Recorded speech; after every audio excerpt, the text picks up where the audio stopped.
les éléments permanents. Parmi ces éléments permanents, nous avons d'abord le cadre. C'est ce fameux rectangle-là qui est à l'intérieur du format, qui est situé à 10 mm par rapport au bord du format. Alors, la nouvelle norme voudrait que à gauche ici, que ce décalage ne soit pas de 10 mm, mais plutôt de 20 mm. Donc là, plutôt 20 à gauche et 10 pour le reste. Donc ça, c'est le cadre. C'est un élément permanent. On doit retrouver ce cadre-là tout le temps sur un dessin technique. Comme autre élément permanent, on a ce qu'on appelle le cartouche, à ne pas confondre avec une cartouche pour une imprimante. Donc là, on parle bien de cartouche. Le cartouche, bien entendu, c'est quoi? C'est ce tableau-là. On peut dire que c'est la carte d'identité du dessin. Pourquoi? Parce qu'à l'intérieur, on a les différentes informations qui nous permettent d'identifier le dessin. Donc ça, c'est le titre du dessin, c'est un T. Là, on a l'échelle utilisée pour faire ce dessin-là. Les vraies dimensions, les dimensions réelles ont été réduites de 4. Donc là, on a une échelle de réduction. Donc ça doit toujours figurer dans le cartouche. Ici, on a le nom du lycée, s'il s'agit d'un établissement scolaire. S'il s'agit d'une entreprise, on doit plutôt mettre le nom de l'entreprise ici. Alors là, c'est le nom du dessinateur. S'il s'agit d'un élève, par exemple, de sa classe, de la date de réalisation du dessin et des indices de mise à jour. Pourquoi ça? Si le dessin a été modifié, il faut faire la mise à jour, et la mise à jour ici est représentée par son indice. Donc ça, c'est le cadre et le cartouche. Alors, parlons aussi d'un autre élément permanent que l'on appelle la nomenclature. On a parlé du cadre et du cartouche, maintenant parlons de la nomenclature et des écritures.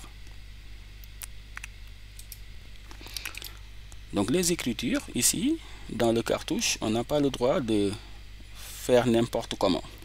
Les écritures sont normalisées parce que en début de présentation, on a vu que le dessin technique est un langage universel. Donc on doit adopter une écriture normalisée, compréhensible par tous les techniciens du monde entier. Pas de fantaisie, on n'écrit pas n'importe comment. Donc la nomenclature, ça va être ce tableau-là qui est au-dessus du cartouche. La nomenclature est un tableau constitué de, en général, 5 colonnes. La première colonne pour repérer les différentes pièces, la pièce 1, la pièce numéro 2, la pièce numéro 3. Donc là, ce sont les numéros des pièces. La deuxième colonne explique le nombre. Je prends l'exemple de la vis numéro 3. Donc si je regarde ici, la vis 3, pour la vis 3, on en a 4. 1, 2, 3, 4. Nombre 4 ici pour la vis 3. Troisième colonne, c'est la colonne des désignations, donc les noms des différentes pièces utilisées ici. Colonne 4, c'est la matière ou matériau.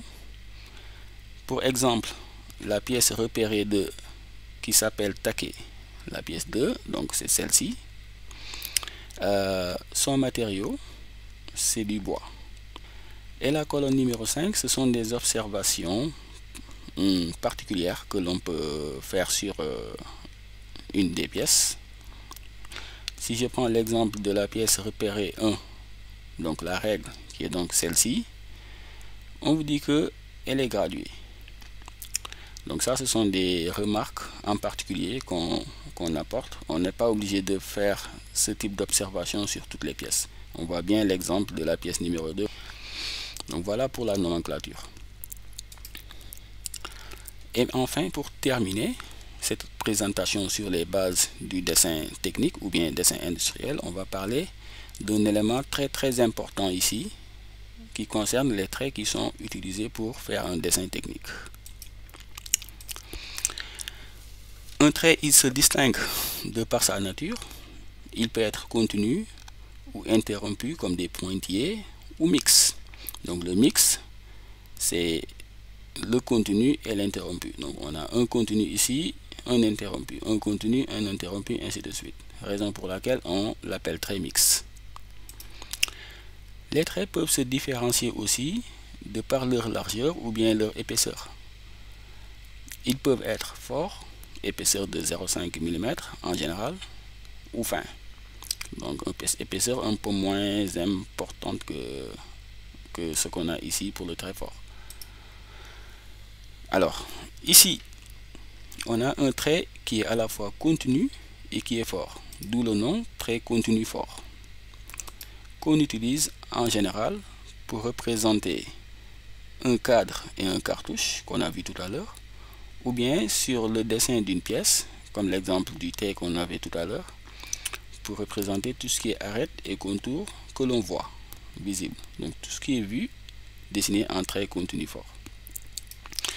À la différence du trait interrompu fin, il est fin, ce trait interrompu, c'est pour représenter les arêtes comme le premier et les contours, mais cachés. Ici, là c'était pour les arêtes et contours visibles. Ici c'est tout ce qui nous est caché, tout ce qu'on ne voit pas. Et le trait mix, lui, il est utilisé pour faire des axes, on va en parler tout à l'heure, et des plans de coupe ou de symétrie. Plan de coupe, on en reparlera dans le chapitre coupe et section. Alors, exemple pour illustrer tout ça, voyons un dessin d'un objet en 3D ici, donc en perspective, que l'on représente en 2D suivant 3 vues. Une vue de face, une vue de dessus, quand on regarde le dessus, ici, et une vue de gauche lorsqu'on regarde à gauche. La vue de face étant celle-ci. Le trait fort, il est utilisé pour toutes les arêtes et tous les contours qui sont vus. Donc si on regarde comme ça, ou même sur la vue de dessus, on voit les contours ici en rouge, et donc ce qu'on voit là également en rouge, et tout ça est dessiné en trait continu fort. Il n'y a pas que ça, il y a aussi les deux génératrices du cylindre que l'on a sur la vue de face ici et sur la vue de gauche là, représentées en trait fort. Donc tout ce qu'on voit est dessiné en trait fort. Le trait mix, c'est pour dessiner des axes, comme on l'a vu tout à l'heure. Alors l'axe du cylindre, il est là également, et sur la vue de dessus, l'axe du cylindre est dessiné avec, là on a plutôt deux axes pour le cercle, donc c'est pour ce cylindre là. Alors ce type de trait on l'utilise pour les cylindres, mais aussi pour les cônes, les sphères, etc. Donc tout ce qui est forme de révolution. Et enfin le trait interrompu qu'on utilise pour tout ce qui est caché. Alors le voilà ici. Alors ce type de trait, ça peut être le trait que l'on aurait là à l'intérieur de la pièce, et lorsqu'on est à l'extérieur on ne peut pas voir ce trait là, raison pour laquelle il est représenté en trait interrompu. On continue avec les autres types de traits. Là on a un trait continu fin pour représenter des lignes d'attache, des lignes de repère et des contrats plus tard. Il y a aussi des traits comme ça qui sont ondulés, ou bien des traits en zigzag qui sont dessinés. Donc le trait ondulé est dessiné à main levée, et le trait en zigzag c'est pour représenter des limites ou des coupes partielles. Donc tout ça on y reviendra lorsqu'on fera le cours sur les coupes pour voir l'utilité de ce type de trait. Et enfin un trait mixte, mais à la différence du premier, là on a un trait mixte à deux tirés ici, qu'on applique pour des contours de pièces voisines ou des parties situées en avant du plan de coupe. Je ne vais pas trop anticiper sur ça, mais juste pour expliquer ce qu'on appelle pièces voisines. Si on a un système constitué de plusieurs pièces, une pièce voisine aide à la compréhension du système, mais elle n'appartient pas à ce système-là en question.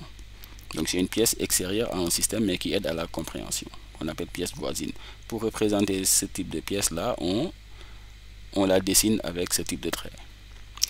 Alors, ce qu'il faut retenir dans cette partie concernant les traits, élément très important, c'est que dans un dessin, on ne doit jamais avoir deux traits forts, deux traits continus forts qui se croisent. Ça, c'est une règle absolument fondamentale à savoir d'ores et déjà. Et ce type d'erreur, on ne doit jamais l'avoir sur un dessin. En lieu et place, on doit avoir ceci par exemple, où les deux traits ne se croisent pas. Donc, à retenir, deux traits forts ne se croisent jamais. Voilà pour cette présentation. Donc, je vous invite à reproduire cette carte mentale là qui permet de résumer tout le cours et ce qui va vous permettre de mieux l'apprendre. Merci et à la prochaine.